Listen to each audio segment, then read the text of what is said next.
উত্তম দামি পোশাক পরিহিত অনেক শৌখিন লোক আমি দেখেছি, কিন্তু নবী করিম সাল্লাল্লাহু আলাইহি ওয়াসাল্লামের চেয়ে আকর্ষণীয় ও ব্যক্তিত্ব সম্পন্ন চেহারার কোনো লোক আমি দেখিনি। সহিহ মুসলিমের হাদিস। কিশোর বয়স থেকে মহানবী সাল্লাল্লাহু আলাইহি ওয়াসাল্লামের মধ্যে মহাপুরুষোচিত ব্যক্তিত্ব ফুটে উঠতে থাকে। মায়ের পর তিনি কুরআইশ নেতা দাদা আব্দুল মুত্তালিবের তত্ত্বাবধানে 2 বছর লালিত পালিত হন। দাদার পর চাচা আবু তালিবের তত্ত্বাবধানে তিনি লালিত পালিত হন। আবু তালিব কিশোর মোহাম্মদের প্রতি ইঙ্গিত করে তার সন্তানদের বলতেন, আমার ভাতিজার ব্যক্তিত্বে সর্দারি শোভা আছে সাল্লাল্লাহু আলাইহি ওয়াসাল্লাম। পাশাপাশি মহানবী সাল্লাল্লাহু আলাইহি ওয়াসাল্লামের হৃদয় মন ছিল অত্যন্ত কোমল। প্রথমবার কেউ তাকে দেখলে বিস্মিত ও হতভম্ব হয়ে যেত। কোনো ব্যক্তি কথাবার্তা, ওঠা বসা ও চলাফেরার মাধ্যমে তার নিকটবর্তী হলে সে তার প্রতি চুম্বকের মতো আকৃষ্ট হয়ে পড়ত এবং হৃদয় উজাড় করে তাকে ভালোবাসত। আর যে ব্যক্তি তার সাথে শত্রুতা পোষণ করত, সে ব্যক্তির কাছে তার ব্যক্তিত্ব ছিল আতঙ্ক ও ভীতি সঞ্চারকারী। আল্লাহ তাআলা পবিত্র কোরআনে ইরশাদ করেন, তোমাদের মধ্য থেকেই তোমাদের কাছে একজন রাসূল এসেছে। তোমাদের ক্ষতি ও দুঃখ তার মনকে ব্যথিত করে তোলে। সে তোমাদের পরম কল্যাণকামী। সে মুমিনদের প্রতি রাউফুর রহিম, অতি স্নেহশীল ও পরম করুণাসিক্ত। সূরা আত-তাওবা আয়াত 128।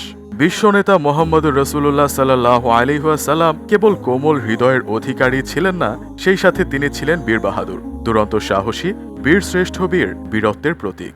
একবার এক যুদ্ধ থেকে ফেরার সময় পথিমধ্যে বিশ্রাম নিচ্ছিলেন। ঘুমন্ত অবস্থায় এক শত্রু এসে তার গর্দানের ওপর কোষমুক্ত তরবারি উদ্যত করে বলল, মুহাম্মদ, এবার আমার হাত থেকে তোমায় কে রক্ষা করবে?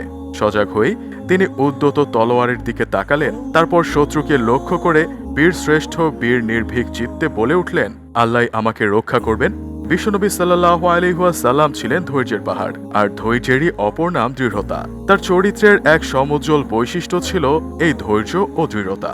ছেলেবেলা থেকে রাসূল সাল্লাল্লাহু আলাইহি ওয়াসাল্লামের মধ্যে ধৈর্য গুণের বিকাশ ঘটতে থাকে। এতিম অবস্থায় জন্মগ্রহণ করেন, শৈশবেই মাকে হারান, দাদাকে হারান। ছোটবেলা থেকেই কঠিন পরিশ্রম করে উপার্জন করতে শেখেন। তার জীবনের সূচনাই হয় ধৈর্য অবলম্বন দিয়ে।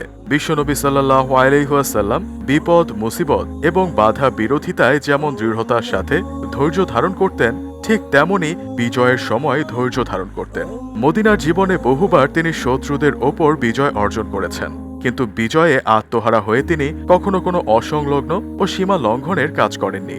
আনাস রাদিয়াল্লাহু আনহু থেকে বর্ণিত, তিনি বলেন, রাসূল সাল্লাল্লাহু আলাইহি ওয়াসাল্লাম যখন ফজরের নামাজ পড়া শেষ করতেন, তখন মদিনার লোকদের চাকর চাকরানী তার কাছে পাত্র ভরা পানি নিয়ে উপস্থিত হতো, যেন তিনি তাদের পানি স্পর্শ করে দেন। তখন তিনি তাদের প্রত্যেকের পানির পাত্রে হাত বুলিয়ে দিতেন। অনেক সময় তারা শীতের সকালেও আসত, তখনও তিনি তাদের পানির পাত্রে হাত ডুবিয়ে দিতেন। আনাস রাদিয়াল্লাহু তাআলা আনহু বলেন, মদিনার একটি ছোট্ট শিশু নবী করিম সাল্লাল্লাহু আলাইহি ওয়াসাল্লামকে হাতে ধরে নিজের অভিযোগ শোনানোর জন্য যেখানে ইচ্ছে নিয়ে যেতে পারত।